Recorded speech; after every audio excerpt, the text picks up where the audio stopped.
Hi, and welcome to Three Questions with. Got my friend Erin with us today. Hey, Erin, how you doing? I'm good, Kevin. Thanks for having me. So, Erin, I asked you to come on the show today because I wanted to talk a little bit about child support. So, I guess my first question would be: in the state of Massachusetts, how is child support determined? So we have what are called the Massachusetts Child Support Guidelines. And for most people who are sort of have a run-of-the-mill custody situation, two W-2 employees, that type of situation, the child support guidelines can provide a great deal of predictability and ease in calculating the child support that should be paid. So, Erin, once it's in place, how long does it last? Well, theoretically, you could be paying child support until your youngest child is 23, if that child is going to college. But often along the way, there are changes that happen as people's lives change over the years. So, Erin, you brought in the first answer, you talked about W-2 employees. I don't know, maybe it's me and I have a unique set of friends, but it seems like a lot of my self-employed friends end up with child support issues. Not quite Yeah. black and white there, trying to verify income. Because again, I have a lot of friends that show very little income, but live a very great lifestyle. How does that all factor in? Right. So, so for the people who have W-2 income and the type of situation I was talking about, sometimes they don't even need a lawyer's help to calculate the guidelines and figure out what their order should look like. But other people really need to enlist the help of an attorney to figure out what's the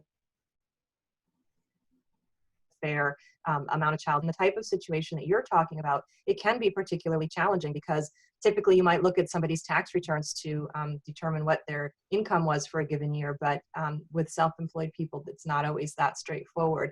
And sometimes, we have to go as far as looking at a person's lifestyle, having an accountant review the person's books in order to come up with the real number that represents the income that that person is actually receiving and living off of.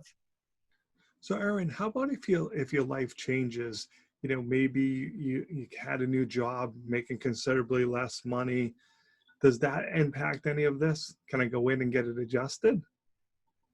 Yeah, I mean, so imagining that somebody got divorced when they have a baby and there's another 23 years of potential child support, people's lives change over those years. And there are a number of factors that go into the calculation of child support that are for sure going to change over that period of time.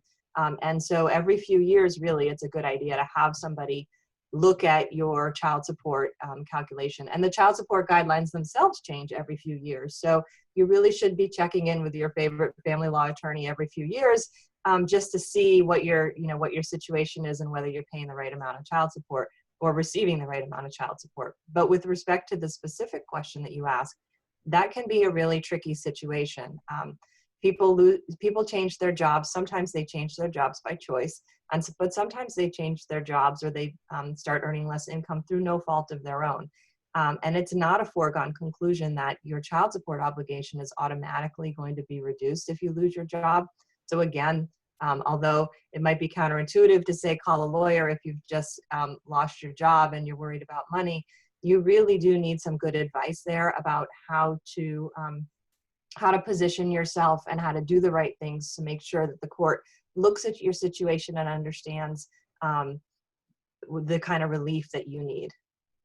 But Erin, to me, it makes sense as this whole thing starts to seek an attorney, because, you just hear of situations where someone has a baby together and then they're not together. And well, I told them just to give me $100 a week or whatever, enough to, they think, get by.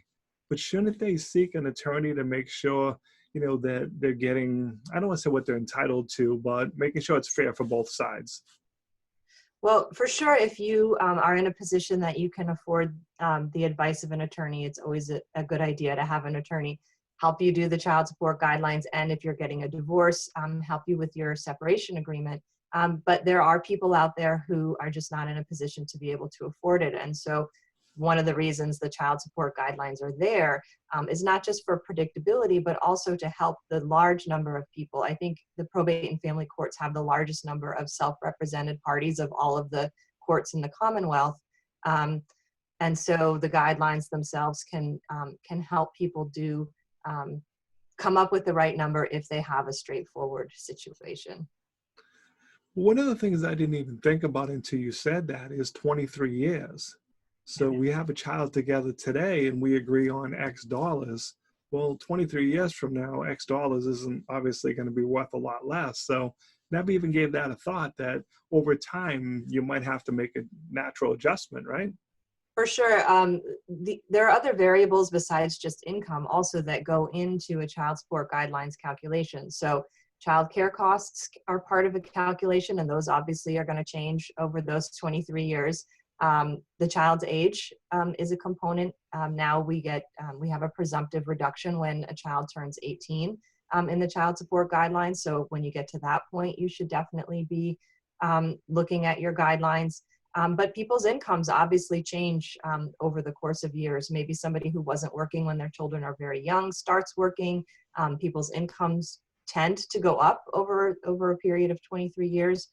So for sure, like I said, every few years at least, you should go through the exercise of looking through the guidelines and seeing whether sometimes you don't want to raise an issue because it's going to be worse for you, but sometimes it's good for you to seek a modification.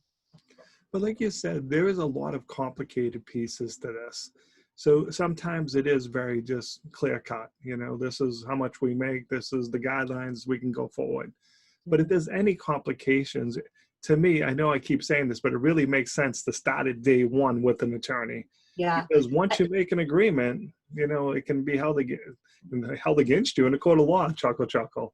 Yeah, no, it's true. It can be hard to make a change once a judgment is in place. And as an attorney, it's really easy for me. If somebody calls me up, I have no problem talking to somebody and using the numbers that they give me over the phone, going through the child support guidelines with them over the phone. It's probably, if it can be a 15 or 20-minute conversation. And I can say to them, looks like you're in the right ballpark, or looks like you need some help with this and it would be worth your while. I can do a cost-benefit analysis with them and help them decide whether it's worthwhile hiring an attorney. So I have no problem doing that with people. Which leads us right into our next question. How can people get in touch with you? The easiest way to find me is on our website, which is massfamilylawmatters.com. Awesome, Erin. I appreciate taking a few minutes to jump on a show with us. And as always, thanks for being my friend. Thanks to you, Kevin.